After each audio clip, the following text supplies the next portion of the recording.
সংস্কৃতি মানুষকে অনেক দূর এগিয়ে নিয়ে যায়। চর্চা হচ্ছে নিবিড়, নিভৃতে, একেবারেই নিজস্ব গণ্ডির মধ্যে থেকে চর্চাকারী যারা সাধনা করে। তো সাধনায় রত থাকা মানুষকে বঞ্চিত করলো আর কে আমাদেরকে এগিয়ে নিয়ে গেল সেটা ভাবে না। আমরা দেখেছি বড় বড় শিল্পীদের বঞ্চিত করেছে। আমরা একটু শুনতে চাচ্ছি কি কি ক্ষতি হয়েছে আপনার? না, আমার বিষয়টা হচ্ছে একটু আলাদা এই জন্য যে আমি যেহেতু নজরুল চর্চা করে এসেছি চিরজীবন, চর্চাকারী কোনো শিল্পী কখনো স্টার হয়ে যাবে, আকাশের তারাটি হবে একা, এইটা আশায় করি না। আমরা করি চর্চা। চর্চা হচ্ছে নিবিড়, নিভৃতে, একেবারেই নিজস্ব গণ্ডির মধ্যে থেকে চর্চাকারী যারা সাধনা করে। তো সাধনায় রত থাকা মানুষকে বঞ্চিত করলো আর কে আমাদেরকে এগিয়ে নিয়ে গেল সেটা ভাবে না। তবে আমি বলবো সুস্থ সংস্কৃতি বিকাশে এটি অত্যন্ত খুবই জরুরি একটা ব্যাপার।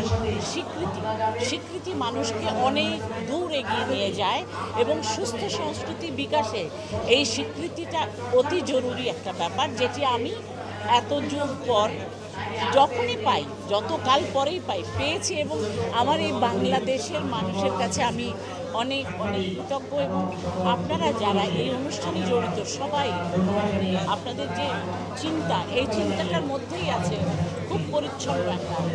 সেটা থেকে অনেক শিল্পীরা বলেছেন স্বাধীন দেশ নাকি বলা হতো, কিন্তু সেই স্বাধীনটা পেত না, হাত পা বেঁধে নাকি কাজ করতে হতো, কোনো কথা বলা যেত না। আসলে এটাই কি স্বাধীন ছিল বাংলাদেশ?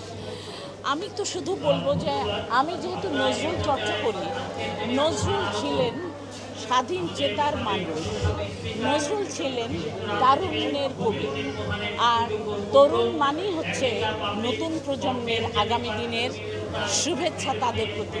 আর আমরা যারা নজরুল চর্চাকারী, আমাদের মধ্যেও এই উদ্দীপনা, উন্মাদনা সবসময় ছিল। নতুনকে আগমনী সংবর্ধনা দিতে হবে, জানাতেই হবে, কারণ আপনার এই সংস্কৃতিকে যদি বাঁচাতে হয় নিশ্চয়ই তরুণরাই পারবে সেই ঝান্ডা তুলে দেয়।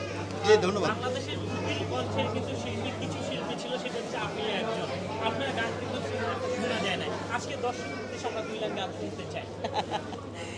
আসলে আজকে আমি এই অনুষ্ঠানেও প্রথমেই যে উদ্বোধক হিসেবে কাজ করেছি, সেখানেও ছিল আমার সেই অঞ্জলি, নজরুল অঞ্জলি।